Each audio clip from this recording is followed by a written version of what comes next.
Covid ಸಂದರ್ಭದಲ್ಲಿ ನಡೆದಿದೆ ಎನ್ನಲಾಗಿರುವ ಭ್ರಷ್ಟಾಚಾರದ ಕುರಿತ ವರದಿ ಸರ್ಕಾರದ ಕೈ ಸೇರಿದೆ. ಆದರೆ ವರದಿಯಲ್ಲಿ ಏನಿದೆ ಎಂಬುದನ್ನು ಇನ್ನೂ ನಾನೇ ನೋಡಿಲ್ಲ. ಹೇಗಿರುವಾಗ ಸಂಸದ ಸುಧಾಕರ್ ಅವರಿಗೆ ವರದಿ ರಾಜಕೀಯ ಪ್ರೇರಿತ ಎನಿಸಲು ಹೇಗೆ ಸಾಧ್ಯ? ಕುಂಬಳಕಾಯಿ ಕಳ್ಳ ಅಂದ್ರೆ ಯಾಕೆ ಹೆಗಲು ಮುಟ್ಟಿ ನೋಡಿಕೊಳ್ಳಬೇಕು ಎಂದು ಮುಖ್ಯಮಂತ್ರಿ ಸಿದ್ದರಾಮಯ್ಯ ಪ್ರಶ್ನಿಸಿದ್ದಾರೆ.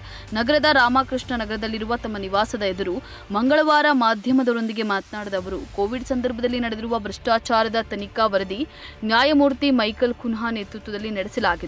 ಅವರು ವರದಿ ಕೊಟ್ಟಿದ್ದಾರೆ. ಗುರುವಾರ ನಡೆಯುವ ಸಚಿವ ಸಂಪುಟದ ಸಭೆಯಲ್ಲಿ ಅದನ್ನ ಇಟ್ಟು ಯಾವ ಕ್ರಮ ಜರುಗಿಸಬೇಕು ಎಂಬುದನ್ನು ನೋಡ್ತೇವೆ ಅಂತ ಹೇಳಿದ್ದಾರೆ.